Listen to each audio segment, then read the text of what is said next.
Folks, we all chase high FPS, tweaking settings, upgrading hardware, and doing whatever it takes to squeeze out more frames to play better. But is it really worth it? Today, we're busting the myth of high FPS in CS2 and why 1% lows might be more important than you think. We have an answer: get around 500 FPS as 1% low.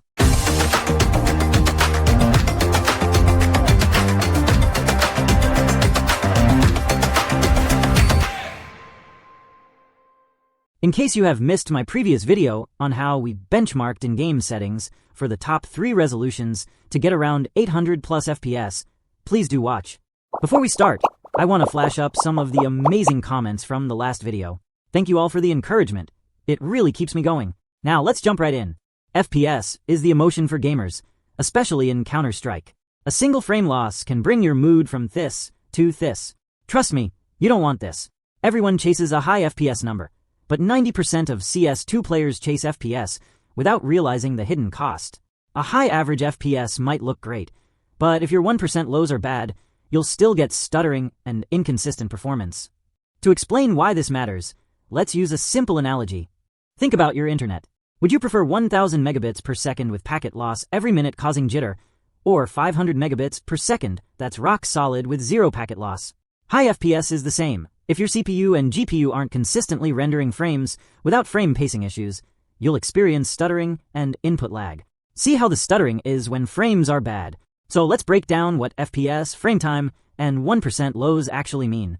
In simple terms, FPS is number of frames your PC is rendering per second. Frametime is how evenly those frames are being delivered. 1% low is the lowest 1% of frames measured, which determines how smooth your experience really is. In a nutshell, when you move the mouse to change the player movement, CPU captures the instruction and gives it to GPU to render the frame, which in turn shares to monitor. Imagine you're on a 240 Hz monitor. If your GPU can't consistently send 240 frames every second, your experience will feel choppy even if your FPS counter is high. In my previous video, I showed that 1280 by 960 and 1024 by 768 were giving close to 900 FPS, but with 1% lows of only 290, that's a huge gap and almost guarantees stuttering in some situations. This happens because GPUs aren't perfect. They prioritize speed over consistency, and when they struggle to push out frames fast enough, you get inconsistent frame pacing. Hence, if you are seeking for a smoother experience, trying to have a 1% low number more than your monitor refresh rate is going to give stutter free game all time. In this case, if your average FPS is 240, then most of the times you will be okay on 240 Hz monitor. However, if your 1% low is going to 60, then you are going to feel stuttering like this intermittently, even though your average FPS and monitor refresh rate are decent. So far, so good. But the important question to ask here is, even with my powerful rig of RTX 5080 and Ryzen 7 9800X 3D, why am I getting 1% low of less than 270 frames per second when my average FPS is 750? What is causing this? After exploring through multiple forums for the investigation, the culprit is Nvidia Reflex. Nvidia Reflex reduces input lag by minimizing frame queuing, keeping the GPU pipeline as empty as possible. While this improves responsiveness, it also means the GPU has no buffer to compensate when it struggles, leading to sudden frame drops and unstable 1% lows. Instead of smooth pacing, frames can be delayed or skipped, causing micro stutters. This is why Reflex, while great for reducing latency, can sometimes make gameplay feel inconsistent, especially if your FPS isn't consistently high enough to keep up with the demand. The fix for this, as mentioned in many Reddit forum and in our comment section by many folks, is to cap the FPS at Nvidia control panel and add no Reflex launch option. Now, let's make the change and test this in real gameplay. For this test, I compared Uncapped FPS, which is the default, versus capped FPS at 500 with no Reflex in both empty server, and then the ranked match. As you can see on the left, the average is around 800 FPS, but 1% low is unstable at 280 to 320. On the right, all values are close to 500, reducing stutter. However, since we capped FPS, frame time has doubled. This will impact the input latency. Now let's compare the same in competitive match. You can ignore the gameplay and just focus on how 1% low are shifting from scenario to scenario, like when there is no one, when in intense fight, and when under utility pressure.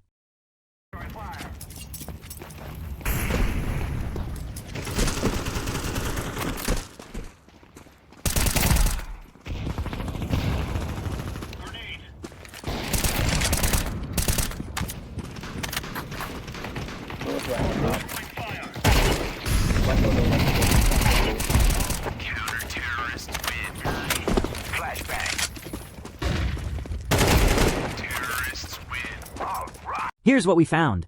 On the left, we have uncapped FPS, averaging around 700 FPS, but with 1% lows dropping to 290. Even when running with a knife in an empty area, we can see the 1% lows fluctuating significantly.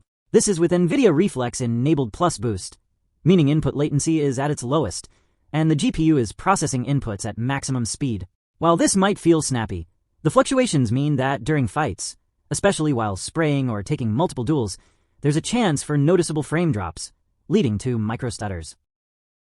On the right, with capped FPS at 500 and Reflex disabled, we see a much more stable frame pacing. Even during intense fights, where multiple enemies are on screen, the lowest dips are still around 280 to 300 FPS, but these instances are rare. For the most part, the 1% lows stay well above 400, delivering a smoother and more consistent experience. This stability is especially noticeable under smokes or molotovs, where uncapped FPS tends to show heavy fluctuations, while the capped setup handles these scenarios more smoothly without sudden stutters. So, while uncapped FPS might give you the absolute lowest input latency, it comes at the cost of inconsistent frame pacing and stuttering in high-action scenarios. On the other hand, a properly capped FPS keeps the experience fluid, ensuring the 1% lows don't drop too far below your monitor's refresh rate with a trade-off on input latency. Please note that just disabling the Nvidia Reflex low latency from in-game settings doesn't change anything. It has to be added through launch options. Only if you play in-game, you will notice the difference. Time for the final verdict. First, if you're competing at a pro level and every millisecond counts, go for maximum input responsiveness. Leave your FPS uncapped and use Nvidia Reflex with boost enabled. But remember, this might introduce occasional stutters. It's the price for ultimate input latency advantage.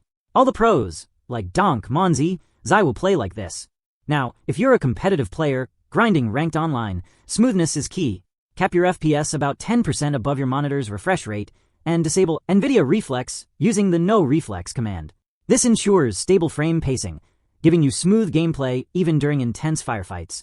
You will become consistent over time without having to worry about FPS drops. For mid to high FPS players, averaging around 200 to 400 FPS, aim for balanced performance. Cap your FPS around 10% above your monitor's refresh rate and keep Nvidia Reflex enabled. Without the boost setting, you'll achieve a nice balance of visual smoothness and good input latency. If you prefer smoothness, you try No Reflex too. Test what works for you. Lastly, if your setup runs below 200 FPS, smoothness should be your priority. Cap your FPS exactly at your monitor's refresh rate and disable Nvidia Reflex. You'll trade off a bit of latency, but gameplay will feel significantly smoother and consistent. Ultimately, the best settings depend on your goals. Input latency versus smoothness. Choose wisely and enjoy a smoother, more responsive CS2 experience. And that's the truth behind FPS optimization in CS2. Remember, higher FPS isn't always smoother. Understanding 1% lows and choosing the right settings for your setup is key. Let me know in the comments which settings improved your gameplay the most, and don't forget to like and subscribe for more Mythbusting CS2 content. Until next time, stay sharp and happy fragging.